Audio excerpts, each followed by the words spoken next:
حضرت شیخ شبلی کا نام سنا ہوگا، بہت بڑے بزرگ گزرے ہیں، تو ان سے کسی نے کہا کہ میں کثیر العیال ہوں، بچے زیادہ ہیں، تو جی خرچ ہی نہیں پورا ہو رہا، آ کے شکوے شروع کر دیے، شکایتیں شروع کر دی۔ تو جب وہ ساری بات مکمل کر چکا تو حضرت شیخ شبلی نے فرمایا کہ تو واپس گھر چلا جا، جس جس کا رزق اللہ کے ذمہ نہیں ہے اس کو گھر سے نکال دے، تو سوکھا ہو جائے گا۔ اس نے کہا جی یہ کیسے ہو سکتا ہے، سب کا رزق اللہ کے ذمہ کرم ہے۔ تو کہا پھر اتنی بھی پریشانی کی کیا ضرورت ہے، اس کے ذمہ ہے، اب وہ کب کتنا دیتا ہے اس پہ تو راضی رہے، تیری زندگی سوکھی ہو جائے گی۔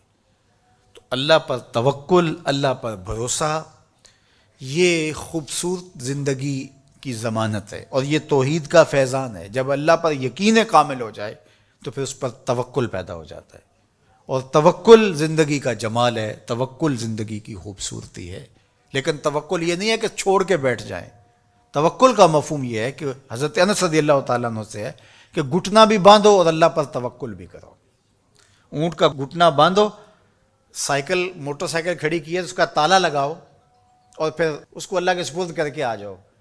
لیکن اگر آپ گاڑی کھلی چھوڑ کے آ جاتے ہیں، اونٹ کو گھوڑے کو کھلا چھوڑ کے آ جاتے ہیں اور کہتے ہیں میں اللہ پہ بھروسہ کیا، یہ توکل کے منافی۔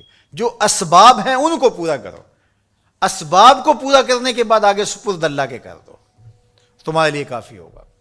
اور حضور کا ایک فرمان سنیے، آقا کریم نے ارشاد فرمایا کہ جو شخص گھر سے نکلتے ہوئے یہ دعا پڑھے، بسم اللہ توکلت علی اللہ ولا حول ولا قوت الا باللہ، مختصر دعا ہے، تو حضور نے ارشاد فرمایا اللہ کی طرف سے اس کو یہ جواب دیا جاتا ہے کہ تجھے ہدایت عطا کر دی گئی اور تیری کفالت کر لی گئی، تیرا اللہ کفیل ہو گیا، اور تجھے ہر شر سے بچا لیا گیا، اور شیطان کو تیرے راستوں سے ہٹا دیا گیا۔ کام کیا کرنا ہے؟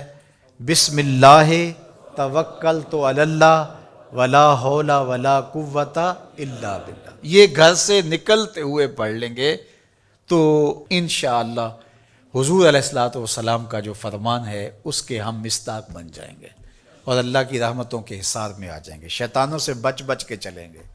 گلی اور بازاروں کے اندر شیطانوں کی بھیڑ بھی ہوگی لیکن ہم سے نہیں ٹکرا سکیں گے، ہٹا دیے جائیں گے، کیونکہ یہ ضمانت ہمارے حضور نے ہمیں دی ہے۔ تو اللہ پر توکل، اللہ پر بھروسہ، یہ مومن کی زندگی ہے۔ کام کریں، گھٹنے باندھیں، سب کچھ کریں، لیکن بھروسہ اللہ پہ۔ محنت ہم نے کی ہے لیکن محنت کا نتیجہ نہ سمجھے، اللہ کا کرم کا نتیجہ سمجھے۔ یہ کہتے ہیں وہ منڈے نے بڑی محنت کی ہے جس لیے آگے نکل گیا ہے۔ کتنے منڈے ہیں جنہوں نے بڑی محنت کی اور پیچھے رہ گئے ہیں؟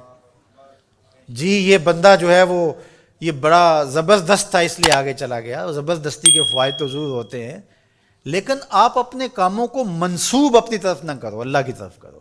وَإِذَا مَرِضْتُ فَهُوَ يَشْفِينِ، جب میں بیمار ہوتا ہوں وہ مجھے شفا دیتا ہے۔ بیماری کی نسبت اپنی طرف، شفا کی نسبت اللہ تعالیٰ کی طرف۔ تو یہ نہیں کہ منڈے نے بڑا کام کر دکھایا، نہیں، اللہ کے سپرد۔ اور میں تو کہتا ہوں کہ اپنے کام اللہ کے سپرد کرو۔ کسی کے اوپر جب ہم توقع رکھتے ہیں تو ہماری توقع قدم قدم پہ ٹوٹتی ہے۔ اللہ پہ توکل کرو، دنیا پہ توقع نہ رکھو۔ ٹھیک ہے اسباب بہم پہنچاؤ، کوشش کرو، لیکن نتیجہ سب کچھ اللہ کے سپرد رکھو، انشاءاللہ خیر ہوگی، بہتر ہوگی۔ پھر مایوسی بھی نہیں ہوگی۔ جب توقع ہی لوگوں پر نہیں ہوگی تو توقع ٹوٹے گی نہیں، توقع ہوگی نہیں تو ٹوٹے گی کیسے؟ تو پھر مایوسی اور پریشانی نہیں ہوگی۔ تو اللہ پہ توکل تمہیں اعتماد دے گا، اللہ پہ توکل تمہیں مضبوط کرے گا، اللہ پہ توکل تمہیں کھڑا کر دے گا، اللہ پہ توکل تمہیں توحید کے نور سے مالا مال کرے گا۔ اللہ پہ توکل اللہ کی محبت کا ذریعہ ہے، اللہ پہ توکل خشیت الہی کی نہضت کا سبب ہے، اللہ پہ توکل باطن کی روشنی کا سبب اور ذریعہ ہے۔ یہ نور ہے، قبر میں بھی جائے، حشر میں بھی یہ نور ساتھ ساتھ چلے۔ تو اللہ پر توکل یہ زندگی کی خوبصورتی ہے، اور یہ ہماری زندگیوں میں اترنا چاہیے۔ اللہ مجھے آپ کو توکل کے نور سے مالا مال فرمائے۔